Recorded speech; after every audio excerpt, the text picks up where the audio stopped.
I have the pleasure and excited to share that we have two incredible leaders of the commercial and asset finance industry. We have Craig Edwards from Angle Finance, CEO, welcome. And we've got David Bushby from CAFBA, CEO. CEO to CEO. How long have you two known each other? Do you remember when you first met? I would say, Dave, when you first got the job. Yeah. I think that's about right. Not too long after I started, about 18 months ago. Yeah, that's right.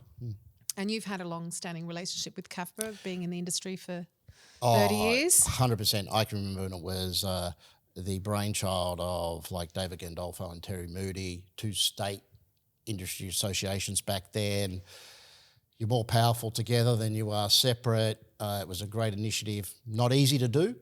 It's like herding cats, I guess. You'd have to ask Dave and Terry that to get the broker associations together. And it's wonderful to see how it's evolved now to be a very, very important group for our industry. Yeah. And how old is CAFBA? It's about 17 years old, I think. Yeah. As Craig mentioned, it was formed by the state-based organisations, primarily New South Wales and Victoria, but coming together in about 2008. And I think the catalyst for that was the referral of powers by the states on corporations and financial matters to the federal government. And there was an understanding that there was a need for a national body to represent to the national government, whereas before it made sense to have state-based bodies that were advocating to the state governments because they made the decisions. But correct. Yeah. Interesting. And Angle Finance. Angle Finance has been around now for their fifth birthday. Yes, we had our fifth birthday last year. Last year. Yep. And how's it all going with Angle Finance? I think we're kicking goals. Yeah, we're strength for strength, right? It's been a fun journey. We started just before COVID, so those first 2 years were probably our oh shit era. And then since 21, we've really grown into something a bit more than just managing our way through COVID. We went from like 40 people to 140 now. We've got a book of 1.8 billion, probably 3,000 brokers on our panel. And, we rank in the top echelon of non-bank lenders, which is amazing achievement in such a short space of time. Yeah, and I know that CAFBA, you run your Brokers Pulse surveys, and Angle Finance was number 2, March 2025, which is exciting to see. And I think the brokers, when they do come to Angle and use our services and products, they just keep coming back. So the survey itself is only into its, 6th or 5th month or 7th month? I can't remember now. How old is it? 9 or 10 months now, I think. 9, 10, okay. But April last year, wasn't it? It's somewhere about the mid last year. But it's that pulse is the broker pulse. That survey is something that we really are keen on. We think there's a bit of a lack of data in this part of the lending market. There for various reasons, mainly because it's much more regulated. I think there's a lot more data around consumer lending. Yeah. But in terms of business lending, it's very fractured. There's all sorts of different types of business lending, and the extent to which brokers do it, the extent to which the different lenders have captured the market. There's competitive pressures and all sorts of things that make it very hard to really understand it. So we've got into this survey about a year ago, started talking to Agile Marketing about partnering with them to do it. Because we think it's really important to lenders, to brokers, and ultimately to the clients to have a bit more information so that we can make sure that what's being delivered is what people really want. Yeah, and so data coming out of the bigger banks, for example, versus the smaller banks and collating all that is not, there's no format or there's no system in place. So is it kind of hard to understand where the lending is coming from or going, or what's the... Historically, the data has been very rubbery and really hard to validate. Okay. And that because it depends on what information is being given by the lenders. I really like what CAFBA's done around this survey. And it's a qualitative survey based on what the brokers are thinking, rather than just looking at how much volume you're writing and all that sort of stuff. Like, that's nice to know, but really for us, it's around how are the brokers seeing us? Where can we improve? That's what I find more valuable than comparing who wrote more volume than the other person last month. And that's good for everybody. I mean, it's good for you because you're getting messages from brokers vis-a-vis their clients about what you're doing right and what you could do better, and as are other lenders. And in the end, it's the clients that actually get the benefit of that. The products get tailored, they get tweaked, they get better focused so that they're actually more appropriate to the market. And so everybody wins out of that. Correct. As I was saying in earlier podcast, like competition's a great thing, right? And we should always embrace competition. It makes us all better, and it means that customers are getting something. They're getting a better product that's evolving and evolving and evolving all the time because we keep pushing ourselves to be best in the industry. And I suppose as entities, helping brokers service those clients, what are the most important economic indicators currently shaping the commercial and asset finance space? I think rather than it's maybe not an indicator, but uncertainty is a killer of business. Yeah, and I would say we're running in an environment of somewhat high level of uncertainty. A lot of that's coming out of the geopolitical issues. So business confidence then drops and people defer their spending because they're probably feeling less wealthy.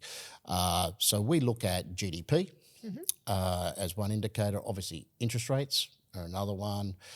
CapEx spending and business confidence. They're probably the four main indicators that we look at the macro indicators. Right.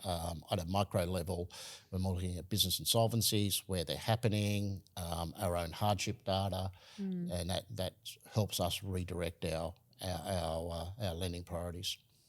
I don't know, what are you saying, Dave? Well, I think you're pretty correct on the indicators. I think more broadly in terms of economic pressures, the uncertainty is the key. Whether it's with the Liberation Day of Donald Trump and the impact that had on stocks, I think it really knocked the stuffing out of business confidence. Combine that with at the time we were in the mid-election, I think that there was a distinct pause in terms of investment decision-making by businesses all across Australia, while they at least waited to see what happened with the outcome of the election. I think it actually influenced the outcome of the election as well. But regardless of whether a coalition win or a Labor win from the election, I think they probably were going to make the same decision, but they put it on hold until they knew. And so that sort of paused things. I think we've seen 2 cuts in interest rates so far this year, and I think we're pretty certain to see more in coming months. But I don't think that's really flowed through in decision making yet. But I think a couple more probably will. I think people will start feeling a little bit more comfortable about that. But that also depends on, as Craig mentioned, the geopolitics. I mean, what's happening with Iran and Israel and the Middle East, and there's just so much uncertainty out there at the moment that even if business does have the ability to borrow and invest now, they're thinking, I just wait a little bit longer, just wait and see what happens, just make sure that I'm more comfortable about it, and that does slow things down a bit, and probably part of the reason why the Reserve Bank will be looking at cutting interest rates to actually give people an extra reason to actually tip them over and make that decision. It's been a tough couple of years for SMEs, and that's not new knowledge. You can read that in any paper. If you think about on asset finance, we had a boom coming out of June 23, which was the end of the instant tax write-off. So 24 was always going to be a slower year. Looking at some of the data coming from the large aggregator firms, 25 has been slower than 24.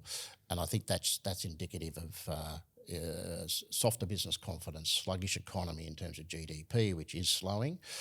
Interest rates, Dave's right, take a while. There's a lag effect before monetary policy starts to have a benefit, but at least they're heading in the right direction now, and you will start to see. I think we'll start to see a much stronger second half of this calendar year and a really good start to 26. And I always look at the micro, like if you go down to the business owner, their household has also got impacts with costs and whatever else, and then there's a lot of consideration for the next step and the next investment. But I did see a survey by another lender, which I won't name here today, and they talked about in their response there was a 65% of business owners will be needing lending of some capacity in the next 12 months was the response. So obviously that's a range of lending. Where do we see asset finance in all of that? And I mean, it is an amazing product, for businesses. I think more broadly, when you think about how we fit into that whole lending paradigm, the wonderful thing is for small businesses now, there's so many different lenders who will provide different lending and help them manage their working capital. That's super important. You know, we are an asset-based lender, so we're looking to lend against an asset, but then we're well supported by those that provide working capital or cash flow lending or invoice discounting. I think the financial services industry as a whole plays a great role in helping SMEs get through these tougher times. And for us, it's around managing their cash flows so they don't have to pay cash for those assets up front. We can stretch their payments out over, longer terms. It's allowing them to use that asset to generate income. So the industry plays a very significant role in helping the economy grow, and SMEs are a huge part of our Australian economy, huge part. And David, any thoughts on? Well, I agree with what Craig said, that, and I think we've talked about it in our first episode. The one of the real advantages of this sector being relatively unregulated is that you do have that paradigm of lenders. There's an ability for lenders to develop products and to target business needs at all different levels and all different quality of borrower. Yep. To make sure that there's an appropriate product for what they need at that particular time. And at the moment, I think we also talked about it in our previous episode. We focused this year in our professional development days on working capital and trade finance, because the feedback we were getting from our members was that was an elevated need for that from our SMEs, and that is an indicator that things had shifted slightly in terms of how things are going, but they were still fundamentally, our members' clients still fundamentally sound businesses, but they had a different mix in terms of what they needed in order to be able to operate and continue. But that will change. Like Craig says, the second half of this year I think looks good. Okay. I do hope that that things might settle down a little bit internationally post Liberation Day. I think the tariff thing is that's smoothing out, and the concerns that existed when he first made those announcements have dissipated to some degree, and the stock market's back to normal and doing what it should be doing. Yep. But some of the geopolitical things are still a bit of a worry, but hopefully they get sorted as well. We could spend hours on that, which we won't. We could. but with coming interest rates cuts and the election out of the way and a little bit more certainty, at least domestically, I think that the rest of the year looks good.